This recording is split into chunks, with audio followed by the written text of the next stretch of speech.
Y más allá de lo que el Señor planeó para tu vida,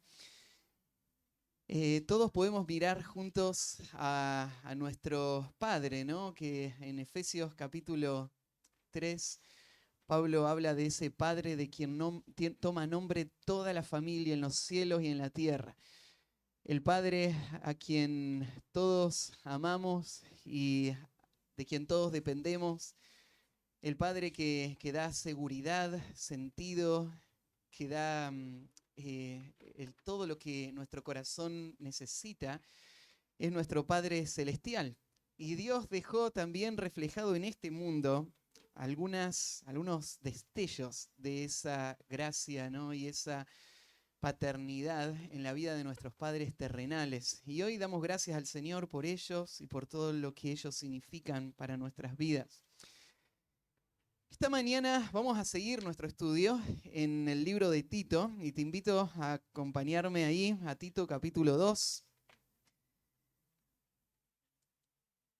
y vamos a estudiar el versículo 15. Hoy tenemos un pasaje bastante corto, un solo versículo vamos a estudiar, pero la verdad de la cual vamos a aprender esta mañana es una verdad que es crítica para la vida de cualquier congregación. La semana pasada hablamos de la gracia y disfrutamos de recordar y no solamente mirar nuestra historia y cómo el Señor obró en nuestra vida, su gracia, sino poder mirar el cuadro completo y ver todo lo que Él diseñó para esa obra de gracia. Todo lo que el día que nosotros entendimos el Evangelio ni siquiera podíamos ver, pero en su plan, Él quería no solamente librarnos de ese mercado de esclavos, no solamente perdonarnos toda la deuda y salvarnos eternamente, sino que Él lo que quería era, a través de su obra de gracia, transformar toda nuestra vida, enriquecer nuestra vida de formas que no podemos imaginar y darnos el poder para vivir una vida de victoria sobre el pecado. Y de esa manera hacernos crecer para que cada día nos parezcamos más a Cristo hasta que se termine todo y nos encontremos con Él. Y todo eso, dijimos, es la gracia de Dios. No es por nada especial que nosotros tengamos o que hayamos hecho o que vayamos a hacer. Es todo porque Dios es así. Dios es un Dios lleno de gracia. Y esa gracia infinita de Dios nos miró a nosotros, particularmente, no generalmente, sino específicamente. Y volcó esa gracia sobre mí, sobre vos, si estás en Cristo. Ahora, eso es lo que Dios quiere hacer con nosotros. Y la semana pasada hacíamos la conexión y veíamos todo lo que espera, lo que tiene que pasar en la vida de una iglesia, que cada uno en la iglesia pueda vivir una vida que refleje a Cristo en donde le toca estar. Eso es solo por la gracia de Dios. No lo podemos producir nosotros, no lo podemos generar nosotros, Dios lo va a hacer en el corazón de las personas. Y si alguien crece, es solo porque Dios lo quiso, ¿no? No es porque nosotros tengamos métodos ingeniosos o seamos personas más capaces o inteligentes, porque Dios quiso dar crecimiento a esta persona. Es toda la gracia de Dios. Ahora, el crecimiento espiritual, aunque es la gracia de Dios, no sucede automáticamente. Es por gracia, pero no pasa a partir de la nada. Lo que Dios hace para darnos crecimiento es usar medios que van a ser las herramientas que Él va a usar por gracia para que una persona pueda vencer el pecado y pueda madurar y ser cada vez más parecido a Cristo.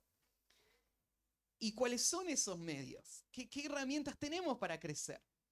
Bueno, tenemos una ventaja, una gran bendición. Dios no nos dejó en nuestras manos que nosotros creemos las herramientas o que inventemos la manera en la que vamos a madurar y vamos a crecer y ser más como Cristo. Él los dejó ahí en su palabra. A estas herramientas llamamos, en el lenguaje de la teología se les llama los medios de gracia. O sea, la salvación y la santificación, el crecimiento, la victoria sobre el pecado es gracia de Dios. Pero Dios quiso usar herramientas que son prácticas, son objetivas, son concretas, son herramientas medibles, tangibles. Son formas que Él va a usar para que mi vida espiritual crezca. Todas las formas que Dios usa, hay muchas cosas que Dios usa para hacernos crecer, todas tienen que ver con la Biblia. De alguna manera, todo lo que nos hace crecer está conectado con la Biblia. La Biblia es la herramienta central. Ahí están todas las herramientas para la victoria sobre el pecado y para el crecimiento a que seamos más como Cristo. Y dentro de todas esas herramientas, cada una de esas herramientas son herramientas que vos podés evaluar y agarrar y usar y usarlas de forma efectiva. Dicho de otra manera sería esto, mira, cada creyente crece a medida que usa las herramientas que Dios le dio para crecer. Vos decís, no, pero mi vida espiritual va a crecer por gracia. Sí, va a crecer por gracia. Pero la gracia de Dios te da crecimiento a través de estas herramientas. O sea, si vos no sos diligente en usar estas herramientas, adivina, no va a haber crecimiento espiritual en tu vida. Y eso no es problema de la gracia de Dios, que no obra, sino es problema de nuestra irresponsabilidad. Muchas veces los creyentes piensan así, ¿no? Dicen, ¿por qué no maduro? ¿Por qué siempre los mismos pecados? ¿Por qué no hay ningún avance en mi vida espiritual? Y cuando vos empezás a hacerle preguntas, te das cuenta que esta persona no está siendo diligente en usar las herramientas que Dios diseñó para dar gracia a través de esas herramientas. O sea, la gracia del crecimiento viene a medida que yo me expongo a esos medios de gracia que Dios usa para darme victoria sobre el pecado. Como te digo, todas las herramientas tienen que ver con la Biblia, de alguna manera. Pero el pasaje de hoy nos va a poner toda la atención sobre el medio de gracia más poderoso que tenemos a nuestra disposición para que nuestra vida sea transformada, para que podamos abandonar el pecado y vivir una vida de obediencia y que toda nuestra vida adorne el Evangelio como lo veíamos antes. Este medio de gracia es la predicación bíblica. La predicación, la proclamación fiel de la palabra de Dios no es solamente uno de los medios de gracia, sino que es el medio principal al que Dios le dio el poder más grande para esta tarea de llegar a ser como Cristo. Y vuelvo a decir lo anterior. Este medio de gracia Dios te lo dio y ahora te toca a vos usarlo. Dicho de otra manera, a medida que vos estás frente o expuesto a la predicación bíblica, una predicación fiel de las Escrituras, y a medida que vos sometés tu corazón a esa predicación fiel, esa es la forma más efectiva en la que vos vas a vencer el pecado y vas a llegar a ser como Cristo. Ahora vos me podés decir, y Matías, ¿qué pasa con una persona que está en un contexto donde no hay predicación fiel? ¿Puede esa persona crecer o no? Claro, la predicación no es el único medio de gracia. Hay otras cosas que Dios usa. Vos podés agarrar la Biblia y estudiarla por vos mismo, ¿no? Vos podés orar, vos podés tener comunión con tus hermanos. Pero quiero decir esto. no hay ninguna disciplina espiritual personal que pueda compararse con lo que Dios hace en la vida de una persona por medio de la predicación. Dios quiso darle a este elemento un lugar central dentro de todo su plan de que personas se conviertan y crezcan en ser como Cristo. Dios le dio a la predicación un lugar central dentro de todo esto. Y esto es diseño de Dios, esto es parte de la gracia de Dios, que Él no solamente le dé a la iglesia la verdad por la cual vivir, sino que también le dé predicadores que se la proclamen. Y Él usa esa predicación para transformar la vida de estas personas. Esto es parte de la gracia de Dios. Es tan importante la predicación que si vos mirás la vida del Señor Jesús, su ministerio se dedicó principalmente a esta tarea. Vos mirás en Marcos capítulo 1, versículo 14 y 15, te voy a citar algunos textos.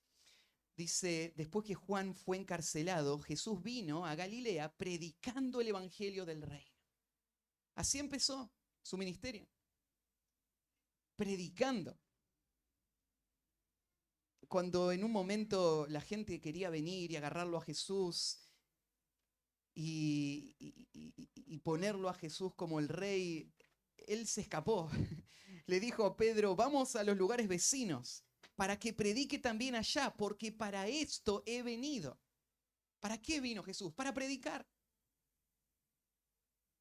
para proclamar la verdad.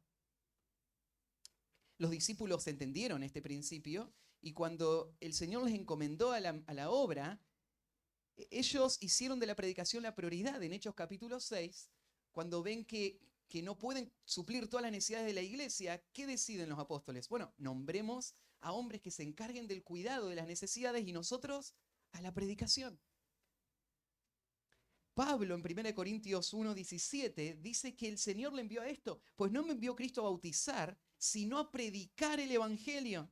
A eso le envió Cristo, a predicar. Pablo era un predicador. Cuando Pablo le delega a Timoteo su tarea y está despidiéndose en 2 de Timoteo capítulo 4 y le va a hablar a Timoteo de las futuras generaciones de obreros, de ministros que van a surgir. Esta es la encomendación de Pablo. Que prediques la palabra, que instes a tiempo y fuera de tiempo, redarguye, reprende, exhorta con toda paciencia y doctrina. Los ministros de Dios son predicadores. Tan central es para la vida de la iglesia la predicación. Y la iglesia lo entendió. En los siglos que siguieron, hay muchos testimonios de los padres de la iglesia y su celo por la predicación. Ahora, la predicación ha estado bajo el ataque del enemigo y no siempre la iglesia tuvo fidelidad en este área, en este aspecto del ministerio. Y la deficiencia en la predicación afectó a las iglesias a través de los siglos. Pero si vos miras la historia de la iglesia, cada vez que hubo un avivamiento espiritual en el pueblo de Dios, este avivamiento se basó en predicación bíblica. Tal vez el tiempo de la Reforma es el tiempo más conocido. Vos ves un hombre como Lutero y la forma en la que Dios lo usó a él para quebrar con un ciclo de oscuridad y de decadencia en la vida de la iglesia. ¿Y qué usó el Señor? Usó un predicador. Esto era Lutero. Claro, vos pensás en Calvino y en sus teologías y su escuela de teología, pero lo que Dios usó para traer avivamiento en la ciudad de Ginebra fue un ministerio de predicación, versículo por versículo.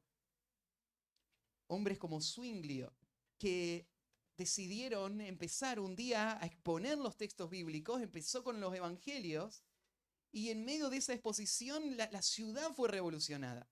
Y el Señor trajo un avivamiento tremendo. A través de los siglos, esto ha sido un patrón.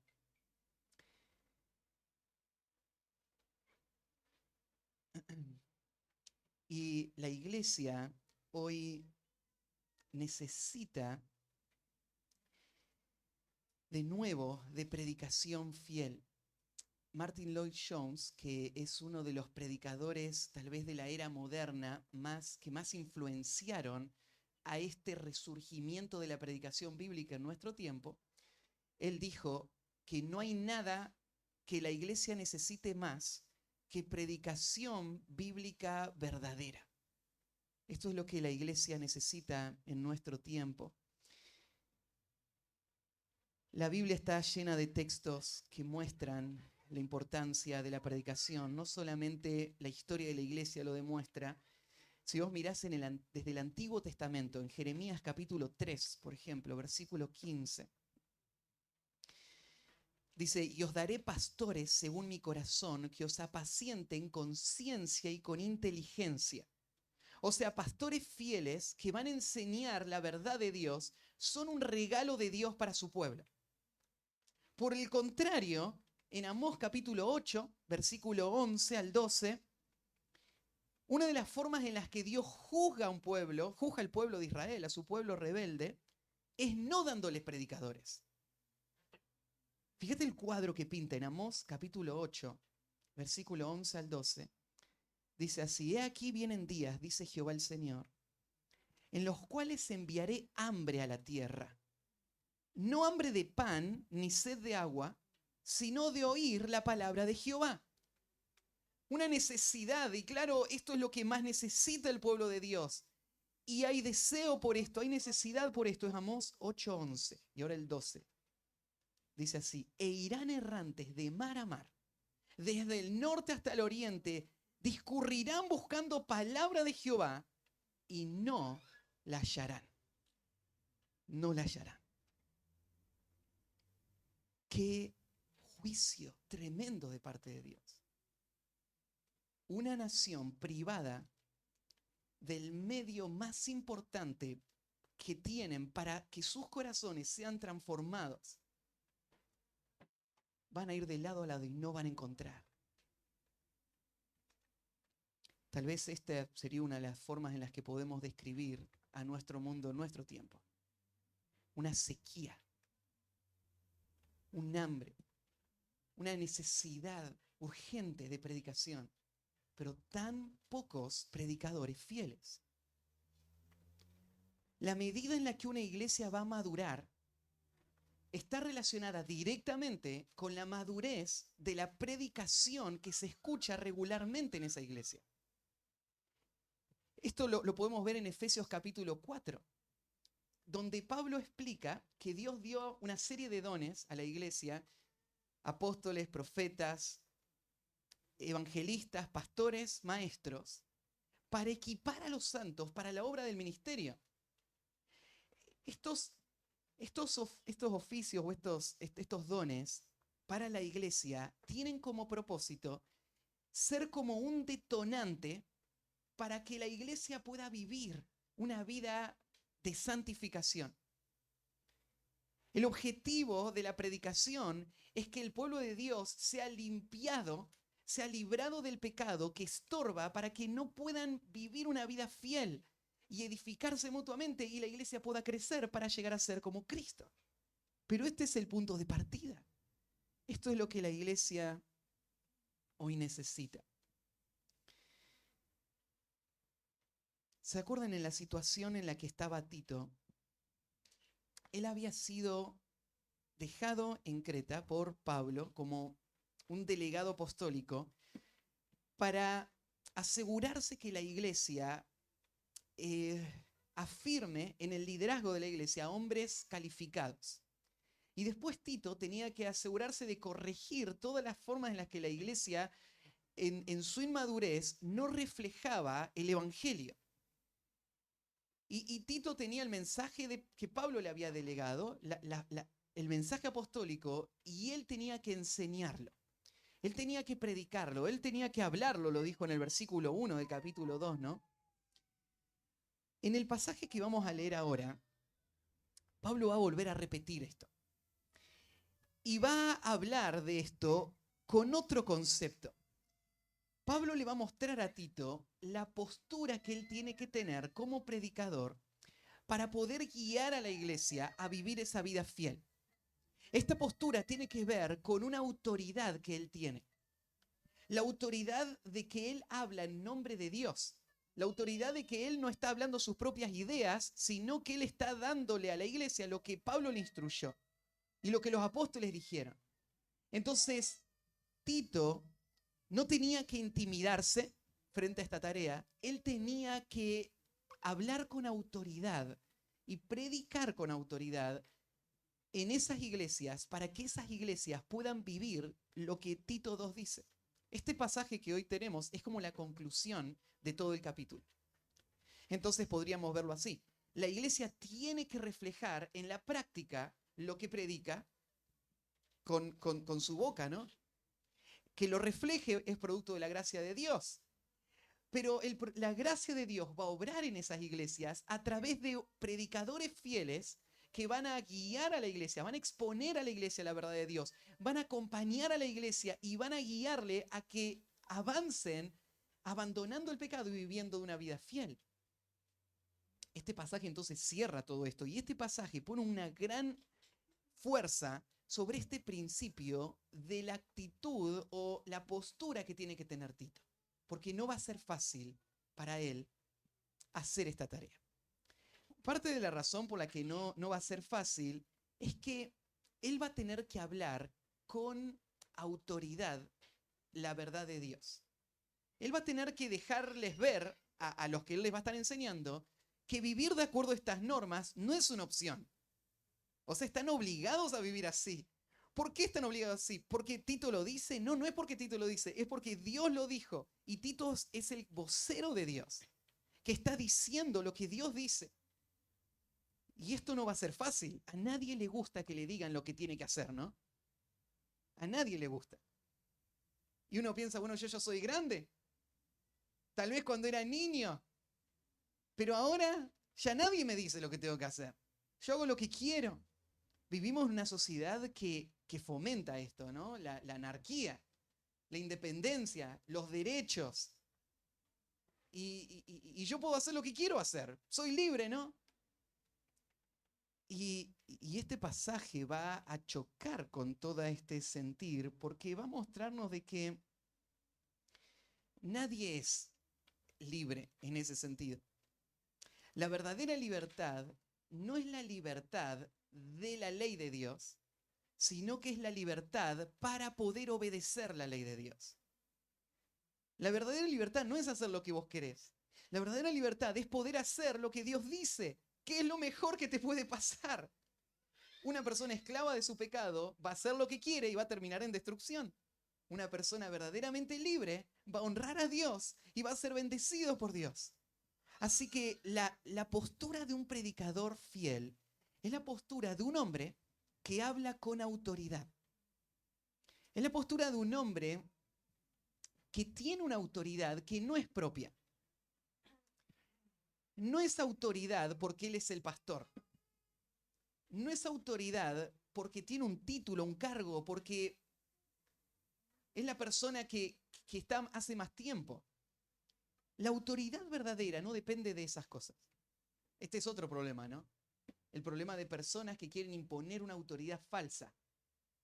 Y imponen esa autoridad a fuerza de amenazas o a fuerza de someter a otros.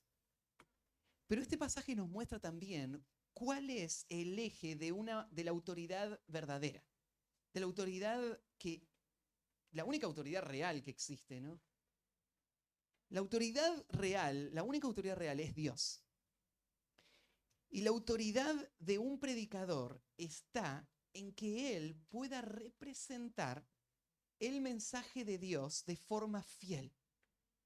Cuando él lo hace, entonces no son las opiniones de un hombre, no es la experiencia de este hombre, no es la posición de este hombre, es Dios hablando. Porque este hombre lo que está haciendo es decir exactamente lo que Dios dice. Cuando este hombre no dice lo que Dios dice, aunque tenga la Biblia en su mano, él no tiene autoridad.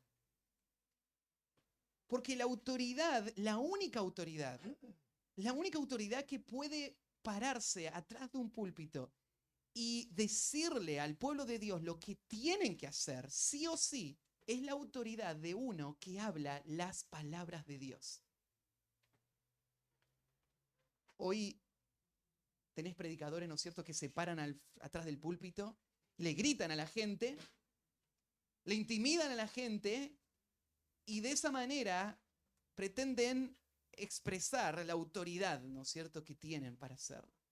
Pero la autoridad no tiene nada que ver con el tono de voz, no tiene nada que ver con la intimidación. La autoridad real y final tiene que ver con la precisión con la que puedo representar la verdad que estoy anunciando.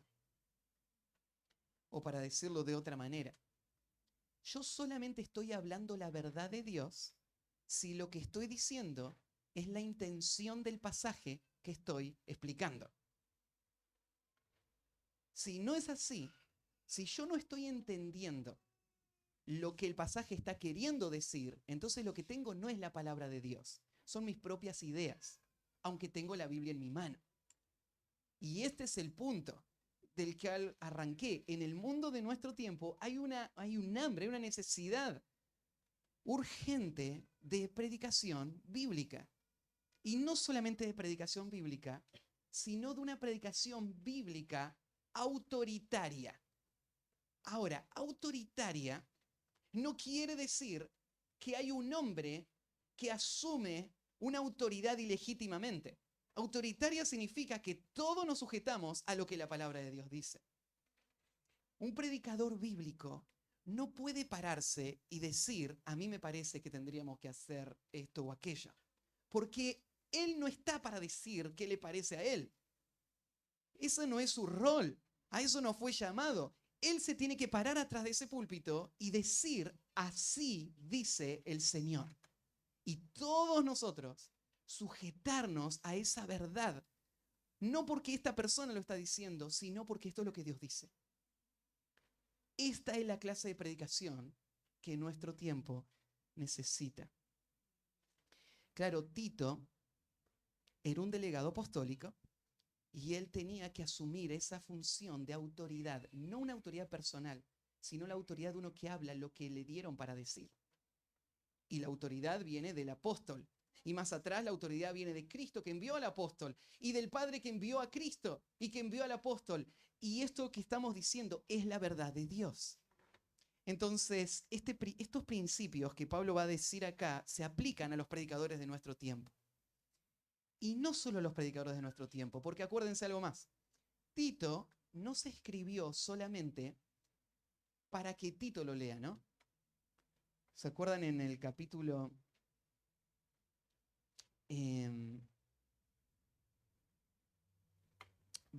capítulo 3, versículo 15? La gracia sea con todos vosotros. Amén. Termina Tito. Pero ¿cómo todos vosotros si le está escribiendo a Tito? Bueno, es que no le está escribiendo solo a Tito.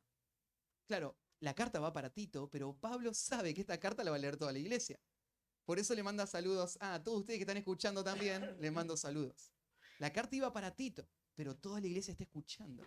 ¿Por qué Pablo quería que toda la iglesia escuche el versículo 15? Bueno, porque lo que hace falta en realidad en nuestro tiempo son dos cosas. Hacen falta predicadores fieles a la verdad que hablen con autoridad la palabra de Dios y hace falta congregaciones que reconozcan la autoridad de la predicación bíblica y se sujeten a esa autoridad. Las dos cosas se necesitan. Y por eso este pasaje está para lograr los dos objetivos. Así que el título del mensaje de hoy es Predica con autoridad. Predica con autoridad. El versículo 15 es bien corto y directo. Dice así: esto habla y exhorta y reprende con toda autoridad. Nadie te menosprecia. Esto habla y exhorta y reprende con toda autoridad. Nadie te menosprecia.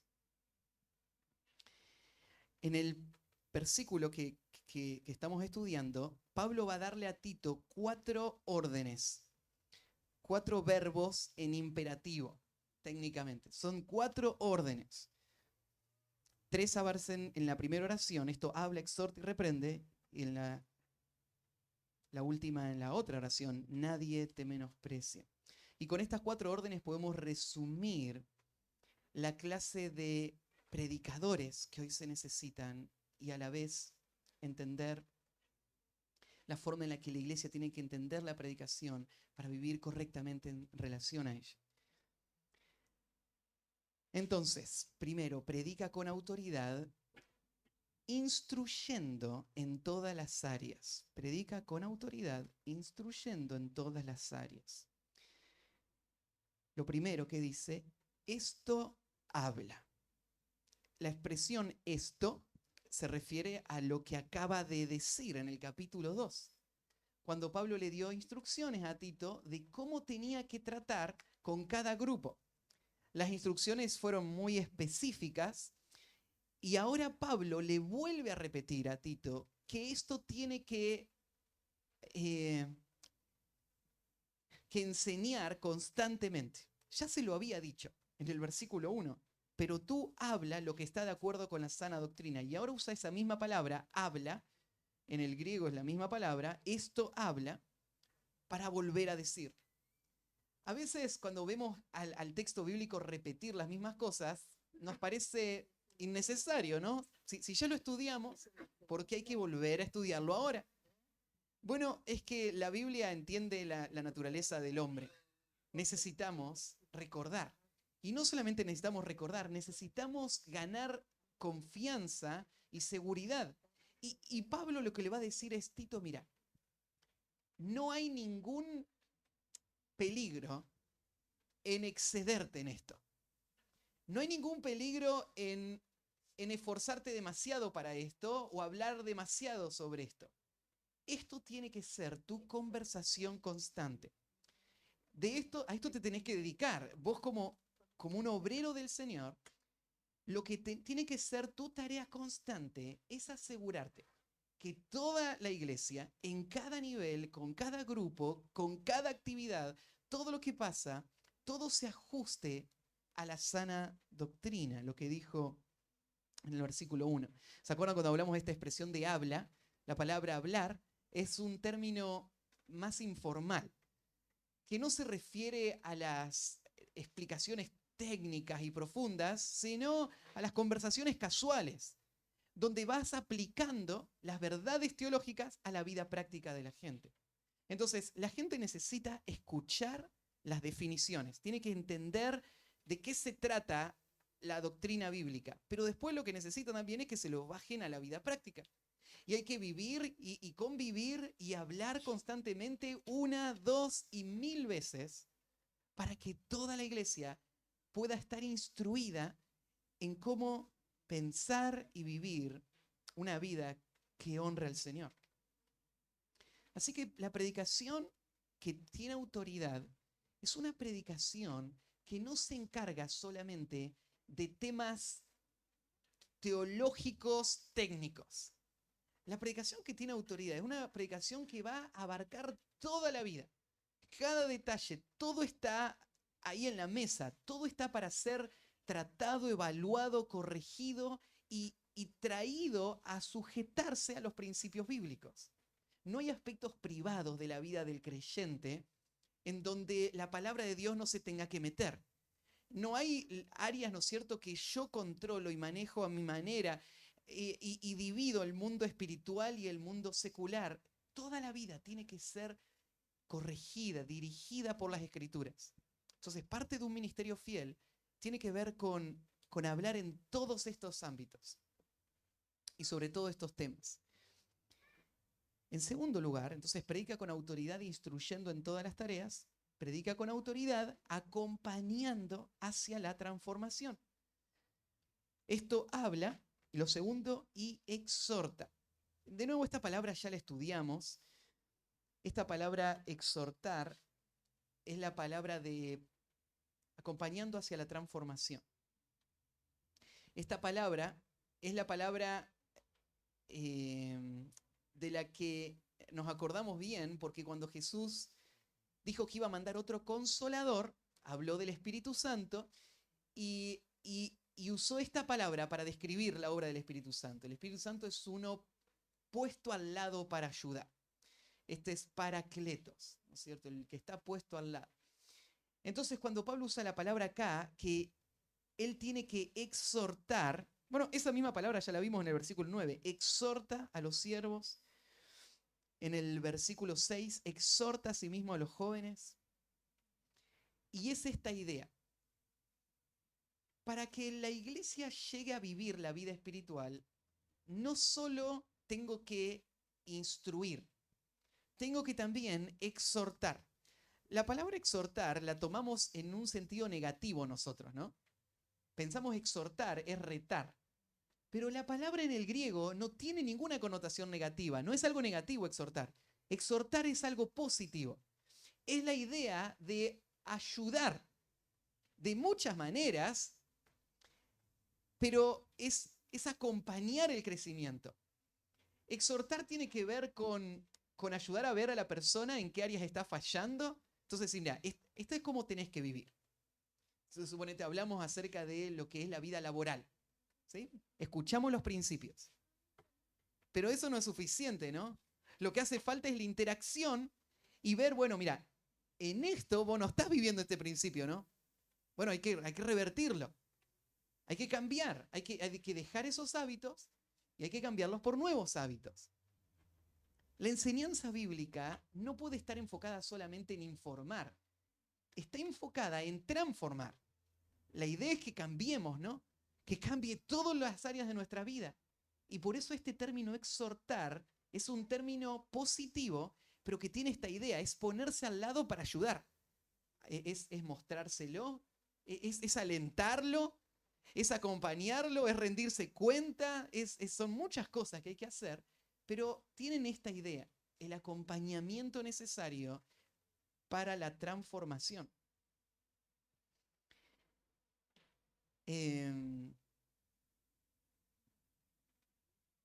Toda la verdad bíblica entonces apunta a la transformación, al arrepentimiento de lo que tengo que abandonar y al cambio hacia lo que tengo que hacer.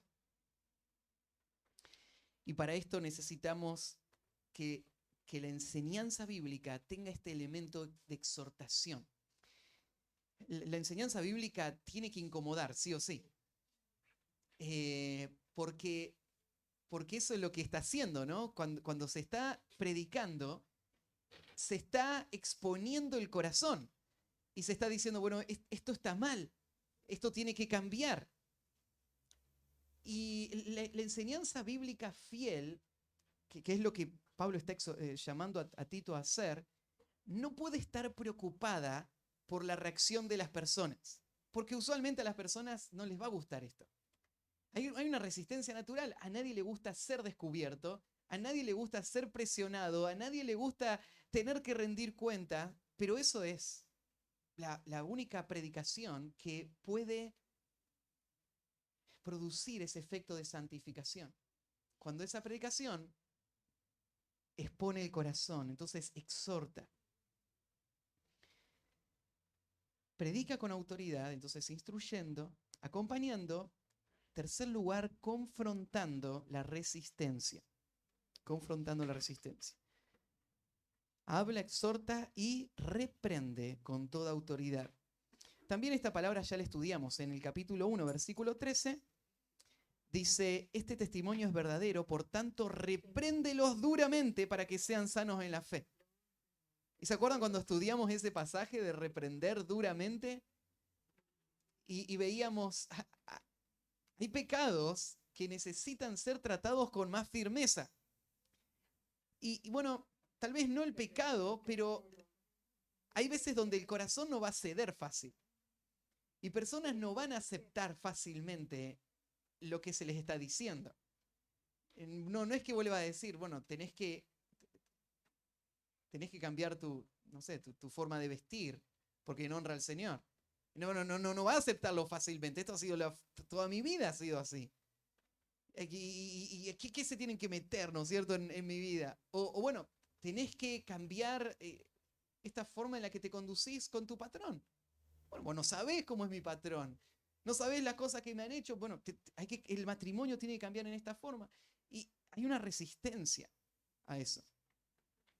Esta reprensión, te das cuenta cómo van progresando los términos, ¿no? El primero se habla, se enseña y después, bueno, hay un poquito más de presión. Se exhorta, ¿no? Vamos a hacerlo. Y ahora se reprende. Y la reprensión tiene que ver con esa resistencia, ¿no? De no querer hacerlo.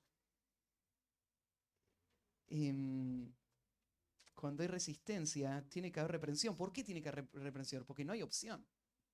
O sea, hay que vivir de acuerdo a las normas de Dios. Esto no son sugerencias, no son opiniones, no es algo que nuestra iglesia inventó. O sea, si es lo que dice la Biblia, estamos obligados a hacerlo. Entonces no hay otro camino. Y vamos a exponerlo hasta que esto pueda traer la convicción y la transformación necesaria. En amor, en gracia y en paciencia, pero la predicación tiene que penetrar, tiene que confrontar, ¿no? Tiene que ser incisiva, tiene que tener filo y clavarse en el corazón. Segunda Timoteo 4:2 usa esta misma palabra cuando dice, recién les leí, ¿no es cierto? Que prediques la palabra, que instes a tiempo y fuera de tiempo, redarguye, reprende, exhorta con toda paciencia y doctrina. Esto es lo que los predicadores tienen que hacer. En medio de una sociedad como la que describe ahí el capítulo 4, llena de personas que tienen comezón de oír y lo que quieren son maestros que los adulen, maestros que me digan lo bueno que soy, lo bien que estoy haciendo las cosas. No quiero maestros que me confronten. En medio de eso, algo tan poco popular como la predicación reprensiva tiene que ser la marca de un hombre fiel. Y él tiene que hacerlo con toda autoridad. La frase ahí, la frase preposicional, con toda autoridad, se relaciona con los tres verbos que hablamos, ¿no? Tiene que él hablar con autoridad, exhortar con autoridad, reprender con autoridad. La preposición que aparece ahí con toda autoridad, en la forma en la que está dada en el texto griego, da la idea no de que la autoridad es una posesión de Tito, sino da la idea de que Tito está entre la autoridad o acompañado de la autoridad. La autoridad no es Tito, la autoridad no es un derecho de Tito o una posesión que Tito tiene, sino la autoridad es algo que acompaña a Tito. Esa es la idea con autoridad. Y este principio es muy importante. Porque hoy hay hombres que creen que su autoridad está basada en que ellos son los pastores de la iglesia. Entonces ellos pueden decir lo que haya que decir y me tienen que obedecer porque yo soy el pastor. Pero el punto es este. Una persona no tiene ninguna autoridad en sí mismo. Su única autoridad está en la relación que esta persona tiene con la palabra de Dios.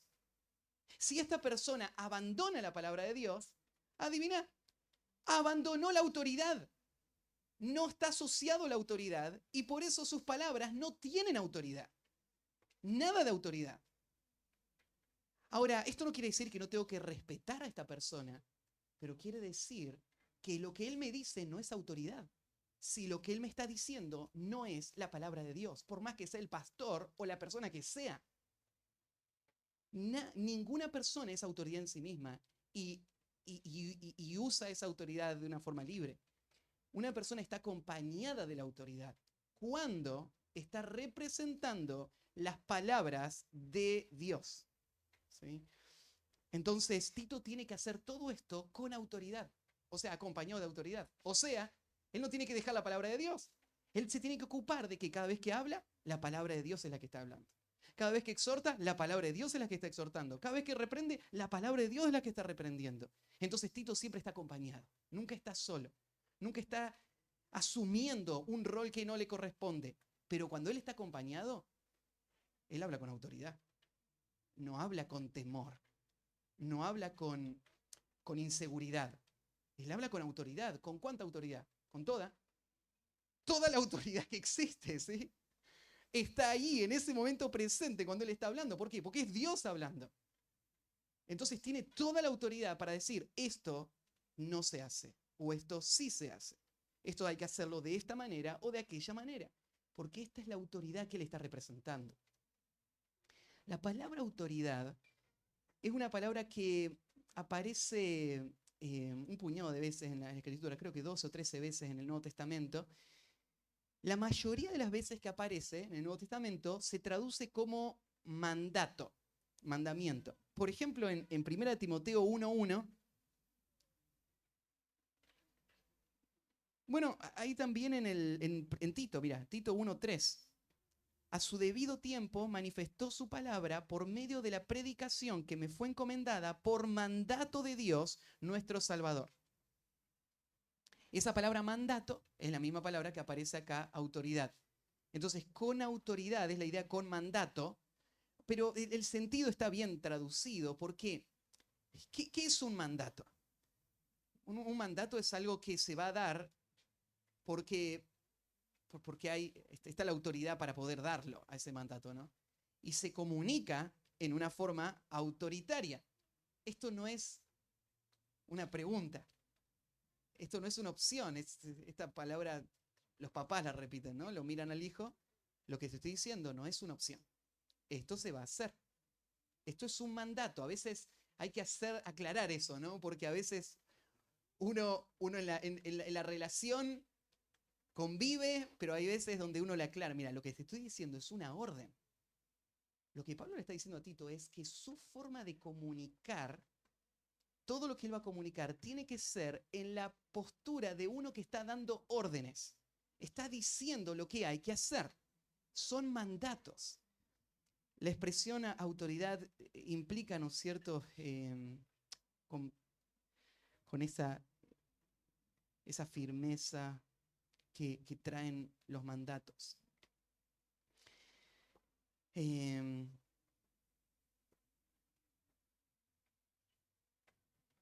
Yo decía al principio en la introducción que acá es donde se vuelve tan crítica la tarea de el estudio bíblico y la interpretación bíblica. Porque el hecho de que yo lea un pasaje no hace a ese pasaje autoridad si es que yo no estoy representando el sentido correcto del pasaje cuando lo estoy usando. Los falsos maestros tienen la Biblia en la mano también. ¿Cuál es el problema con los falsos maestros? Bueno, es que la usan a su capricho, a sus propios intereses. Y no solamente con mala intención, a veces con ignorancia. Personas usan la Biblia de una forma ilegítima. Porque no es lo que esos textos están diciendo. Y si no es lo que el texto está diciendo, entonces no es autoridad lo que se está diciendo. Solamente es autoridad lo que se dice en la medida que lo que se está diciendo representa lo que significa el pasaje. Por eso el pastor gasta muchísimas horas estudiando qué significa. El pastor no se para acá adelante a improvisar sus propias ideas. No es un mensaje espontáneo, ¿no es cierto?, dejado a la deriva con un trasfondo de espiritualidad. Lo que el Espíritu Santo me guíe, eso voy a decir. Tal vez malinterpretando el pasaje que el Señor le dijo a sus discípulos: cuando vayan delante de los reyes, no se preocupen, porque ahí se les va a dar lo que tengan que decir. Y se ha interpretado que esa es la forma en la que hay que pararse a predicar. Lo que el Señor me dé, eso voy a decir. El problema es que la autoridad de lo que uno está diciendo se basa en la precisión, en entender lo que quiso decir el autor bíblico. Por eso se pasan muchas horas en el estudio para después pararse frente al pueblo de Dios y decir: así dice el Señor. Y decirlo con confianza, decirlo con convicción, decirlo con el peso de la gravedad de lo que eso significa, de la responsabilidad de hablar en nombre de Dios, al pueblo de Dios. Entonces, Tito tiene que hablar acompañado de autoridad, con toda autoridad. Y esto es lo que tiene que caracterizar la predicación del ministro del Señor. Jesús manifestó esta misma autoridad ahí en Mateo 7:28, es uno de los pasajes donde se dice esta misma expresión. Cuando dice, y cuando terminó Jesús estas palabras, la gente se admiraba de su doctrina, porque les enseñaba como quien tiene autoridad y no como los escribas. La autoridad de Cristo venía del hecho de que él no hablaba ni una palabra por cuenta propia, sino todo lo que el Padre le había dado para hablar, así lo hablaba, palabra por palabra. Y la autoridad de Cristo estaba en el hecho de que él vivía de acuerdo a todo lo que él hablaba. Entonces, sus palabras tenían un peso que esa gente nunca había visto antes. Sus palabras tenían autoridad. No eran como las de los fariseos. No eran especulaciones, imaginación. Era Dios hablando. Entonces, predica con autoridad, dijimos, instruyendo en todas las áreas, acompañando hacia la transformación, confrontando la resistencia y el último, evitando el menosprecio. Predica con autoridad, evitando el menosprecio. Acá tenemos entonces la última oración, nadie te menosprecia. La palabra menosprecio que aparece ahí es una palabra compuesta que tiene la idea de pensar por encima de, o claro, ahí está la idea de menospreciar, mirar para abajo, ¿no? Tener en poco.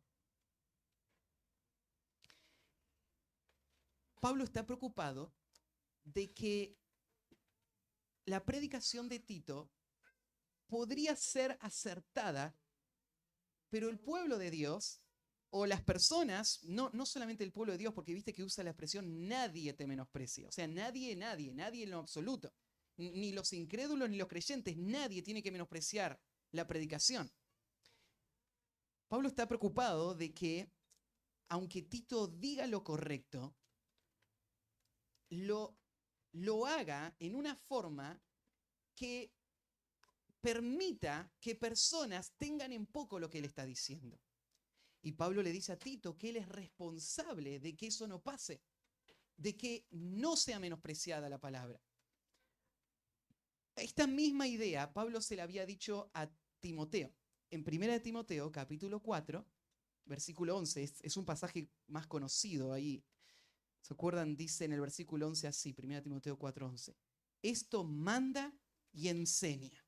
Ahí está, ¿no es cierto? La autoridad. Pero el versículo 12 dice, ninguno tenga en poco tu juventud, sino sé ejemplo de los creyentes en palabra, conducta, amor, espíritu, fe y pureza. Ahí Pablo a Timoteo sí le dice cómo es que va a pasar que la gente no lo va a menospreciar. Lo mismo, Timoteo, no te tienen que menospreciar. Para que vos puedas hacer un ministerio efectivo, la gente no tiene que tener en poco la predicación. Y para que no pase eso, lo que tiene que pasar es que vos tenés que ser ejemplo. Ejemplo en todo. Y ese ejemplo, lo que va a hacer es proteger el evangelio de esa tendencia tan común. Esto es una estrategia satánica, ¿no? Porque lo que el enemigo no quiere es que la verdad sea proclamada y sea recibida como verdad, y esa verdad transforma a las personas. Ahora, el enemigo no puede desacreditar la verdad, ¿no? Porque la verdad tiene todo el respaldo, la verdad es verdad, no se puede desacreditar, ¿no? Pero lo que intenta hacer el enemigo es desacreditar al mensajero de la verdad para que entonces la verdad no tenga el mismo peso. Y esto es algo trágico en la vida del pueblo de Dios. Cuando Satanás gana terreno en los corazones y se genera un menosprecio para el heraldo, y como consecuencia se menosprecia la verdad que está siendo predicada, que es la que tanto necesitamos para ser transformados. Entonces Tito y Timoteo no tienen que permitir que ellos sean menospreciados. Esto no es una cuestión de ego, esto es una cuestión del valor del mensaje que se está predicando. Y por eso, ellos, ¿cómo va a suceder que no se menosprecie? A Timoteo, que le dijo, tenés que vivir de tal manera que no pueda ser menospreciado. porque vos sos ejemplo. No sos perfecto en todo, pero lo sos. Es trágico cuando esto no pasa. Y los pecados evidentes de un líder, por más que entienda la verdad del Evangelio, se vuelven un estorbo para que el pueblo de Dios no menosprecie y así no pueda recibir el efecto de la palabra. Predicar con autoridad es, en último punto, evitar el menosprecio. Es que no sea menospreciada.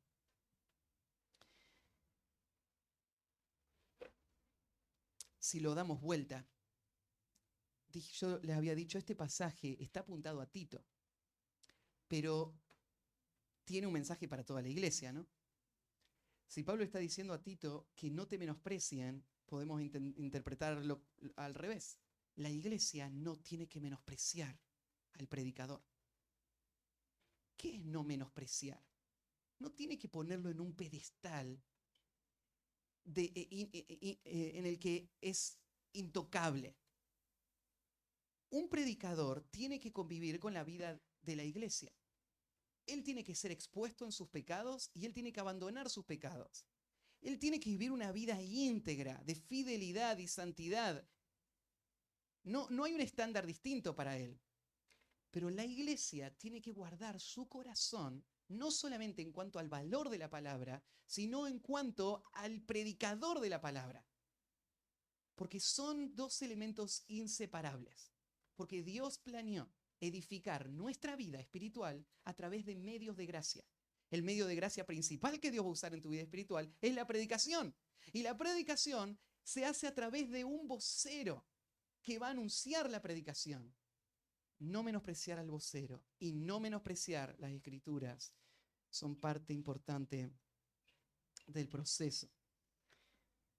Un comentarista lo expresó con las siguientes palabras: compórtate de tal manera en tus exhortaciones, pensando en el predicador, ¿no? Compórtate de tal manera en tus exhortaciones, con tal sinceridad, tal coherencia, tal imparcialidad, que cada palabra tuya pueda tener peso y nadie pueda despreciarte por fallas en cualquiera de estos puntos. Vos tenés que conducirte de tal manera y expresarte de tal manera que nadie tenga ocasión de hacer lo que naturalmente su corazón haría, y es menospreciarte a vos y por lo tanto no poder ser edificados por tu predicación. Entonces, el predicador es responsable de evitar el menosprecio. ¿Qué causaría una falta de respeto por la persona del predicador? Anoté algunas que podrías tal vez agregar algunas más o extender algunas de estas, pero pensé, por ejemplo, una vida de hipocresía. Si vos estás escuchando un mensaje y vos ves que cuando sale el predicador, su vida no hace ningún intento de vivir de acuerdo al mensaje que te está predicando. Una cosa es la falla y otra cosa es la hipocresía. La falla es, yo quiero vivir esto que les estoy predicando, pero a veces fallo. La hipocresía es lo que hacían los fariseos, ¿no? Ponen grandes cargas sobre todo el pueblo y ellos no están dispuestos a mover un solo dedo para llevar esas cargas. Ellos no están preocupados por vivir una vida santa, solamente por ser tenidos como grandes eminencias. Esto es la vida de hipocresía. Esto es lo que desacredita a un predicador, ¿no? Falta de preparación en la presentación del mensaje. Esto también desacredita. Porque si este hombre realmente creyera lo que está diciendo, si este hombre realmente creyera que está administrando los misterios de Dios, como dice Primera de Corintios capítulo 4, y que se requiere de los administradores que cada uno sea hallado fiel, este hombre se esforzaría más para explicarme lo que está diciendo el texto bíblico. Esa falta de diligencia, ese descuido, esa improvisación, lo que trae es un descrédito para el que está escuchando y sobre el mensaje que está escuchando. Una búsqueda de exaltación personal. Cuando es evidente que la predicación es solamente una plataforma de promoción personal y no una expresión de sujeción a Cristo, un intento de honrarle a Él y de exaltarle a Él. Y el último sería falta de convicción en lo que predica. O sea, cuando vos ves a un hombre que no está convencido, que solamente son palabras, es solo información, pero él ni siquiera cree en lo que está diciendo. Si él no lo cree, ¿por qué yo lo debería creer? Decíamos al principio, la iglesia necesita pastores fieles, predicadores fieles, que no se intimiden frente al mundo, que no traten de complacer a las expectativas de las personas, que se vean ellos mismos como heraldos de Dios. Y necesita congregaciones que se sometan humildemente a la autoridad de las Escrituras. Eso necesita el pueblo de Dios en nuestro tiempo. El predicador es un hombre común, pero está de pie de parte de Dios.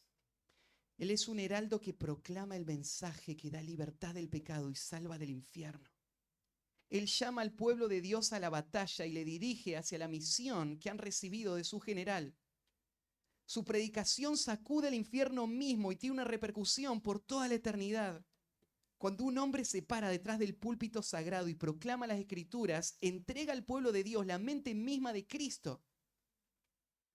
¿Cuánto necesita la iglesia en nuestro tiempo predicadores valientes que proclamen con convicción las verdades de las Escrituras? ¿Cuánto necesita la iglesia hombres que no teman a ningún otro ser humano, sino que solo tiemblen ante la palabra de Dios y que la comuniquen con valentía todos los días de su vida? Si tuviésemos más hombres con esta clase de convicciones en nuestros púlpitos, la iglesia sería dirigida con valor hacia las líneas enemigas sin titubear. Pero cuando tenemos predicadores que tartamudean en el púlpito, no deberíamos sorprendernos de tener creyentes cobardes y confundidos en las trincheras. Este no es un momento para que hombres débiles se paren atrás de los púlpitos débiles y prediquen mensajes débiles. Necesitamos hombres que no tengan temor. Necesitamos hombres que entiendan su llamado y vivan de acuerdo a él. Esto es lo que Pablo le está diciendo a Tito. Vos tenés que ser ese hombre. Vos tenés que pararte delante de la iglesia de Dios de esta manera. Y el Señor te va a usar para edificar esa iglesia en este tiempo. Oramos. Padre, gracias por tu palabra que sacude nuestro corazón. No porque haya algún mérito o algún ingenio o capacidad especial en la voz que la hace audible, sino por tu sabiduría y por el poder que está en acción en medio de esta tarea que parece tan natural, pero que es tan sobrenatural y tan poderosa, que es la predicación, la que tú usas para convertir el corazón, para regenerar, para edificar la iglesia. Y Señor, te pido que la iglesia, nuestra iglesia, pueda valorar y someterse humildemente a la proclamación fiel de tu palabra, y que al estar expuestos a este medio de gracia que tú nos has dado para que podamos crecer y ser como Cristo, cuanto más nos exponemos a Él, más de ese fruto podamos ver en nuestras vidas. Y Señor, te pido que guardes nuestra iglesia, que mantengas esa carga y ese peso por la predicación bíblica. Aún, Señor, estamos a las puertas de una conferencia donde el tema va a ser este. Y cientos de pastores se van a conectar en esa conferencia, o líderes de toda Latinoamérica. Y van a escuchar desafíos constantes a poder ser predicadores fieles. Señor, trae el avivamiento que tanto tu iglesia necesita. Afirma a tu pueblo. Levanta, Señor, hombres fieles. Y, Señor, muestra la gloria del Evangelio en las vidas transformadas de tu pueblo a través de esa predicación. Señor, te encomendamos esto a ti y esperamos en ti para que tú lo hagas, de acuerdo a tu gracia también. En el nombre de Cristo Jesús, amén.